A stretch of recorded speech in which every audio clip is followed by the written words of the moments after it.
बाकी बोला का आधी आहे ना तुमचं नाव सांगा। मी अशोक गिरी, माजी नगरसेवक साक्री, भटके उमुक्त हक्क परिषद उत्तर महाराष्ट्र शिवसेना संपर्क प्रमुख। इथं पिंपळनेर इथं घोडेमाल इथं माझ्या भाषाची मुलीचं लग्न होता, विजू गोसावी त्याची मुलीचं लग्न होता। त्यांनी पत्रिका दिली, मुलगी पिंपळनेरची मुलगी सोनगडला दिलेली आहे। तर सोनगडला दिलेली आहे तर सोनगडवाल्यांचे जरा वागणूक त्यांचे जे आहे ना राहणीमान सर्व आहे ना ते लोकांना कोणाला बी भांडतात। तर त्यांनी स्टेटस टाकला की पिंपळनेर लग्नामध्ये 18 तारीख, 19 तारीख आणि 20 तारीख ह्या तारखेला आम्ही तुम्हाला काय आहे आमचा दाखवू आणि तुमचा काय अस्तित्व आहे ते संपू। तर मी रात्री मुंबईला होतो, मुंबईहून येताना 11 वाजता पिंपळनेर इथं माझ्या भाषाकडे गेलो। म्हटलं भाऊ हे लोक असे स्टेटस टाकताय, तर स्टेटस टाकताय म्हटलं तर तुझ्या घरात लग्न आहे म्हटलं तर लग्नात भांडण व्हायला नको म्हटलं तर तू तिथला नवरदेव आहे त्यांना सांगून काही समजून दे ग जेणेकरून भांडणं होणार नाही। पण तरी माझ्या मनात धाक होता, माझ्या मनात धाक असताना म्हणे मामा म्हणे तसं काय होणार नाही, तुम्ही या बिंदास म्हणे, आज साखरपुडा आहे म्हणे, रात्री हळदी आणि उद्याचं लग्न आहे म्हणे, तुम्ही यात म्हटलं बघा।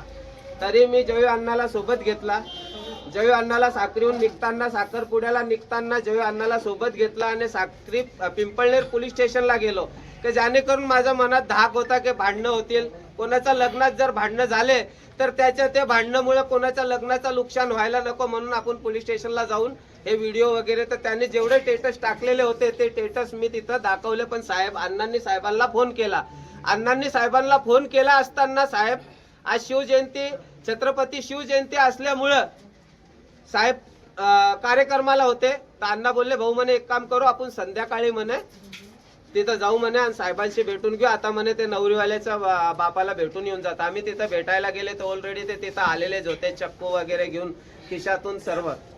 जसे आम्ही गेलो बसायला गेलो तिथं बोलायला गेलो तर बोलताना आम्ही बोललो म्हटलं भाऊ असे स्टेटस का बरं ठेवता, कोणाचं लग्न होऊ द्या असं तसं। त्यांनी मागं पुढे विचार केलाच नाही।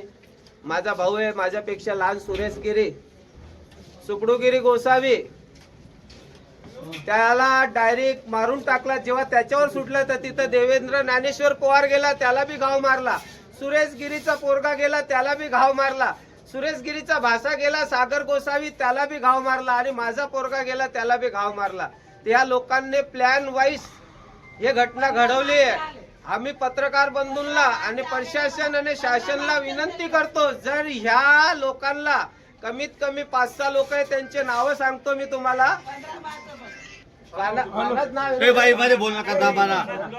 कानागिरी झुलालगिरी गोस्वामी राहणार सोनगड, बाप्पा सीताराम नगर, जसवंत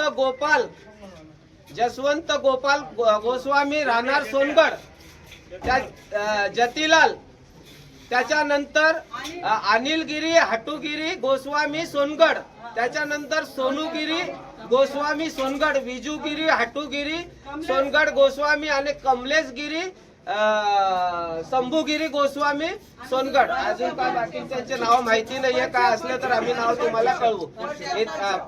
परशु शंभू गोसावी ह्या लोकांनी मिळून पूर्णपणे प्लॅन वाईज या आमच्यावर अत्याचार केलेला आहे। याच्यापूर्वी माझ्यावर बी सोनगड मध्ये एक वेळा कार्यक्रमात मला तिथून त्यांनी पळवलं आहे, पण मी एक सामान्य कार्यकर्ता असून मला समजतं म्हणून मी माझा निघून आलो, त्यांच्या काय नादी लागलो नाही। त्यांच्या हे कारण नेहमी त्यांच्या असतं, पण ते झालं। पण आज माझ्या पोरगासारखं माझ्या पोरग्याला मला खांद्याला खांदा लावून माझ्यासाठी रात पाटला गाडी सोबत चालणारा ज्ञानेश्वर देवेंद्र ज्ञानेश्वर पवार याचा काही संबंध नसताना त्या पोराचा बी डेट झाली आहे आणि माझा भाऊ सुरेश गिरी गोसावी याची डेट झाली आहे। नंतर घ्या बाईट घ्या।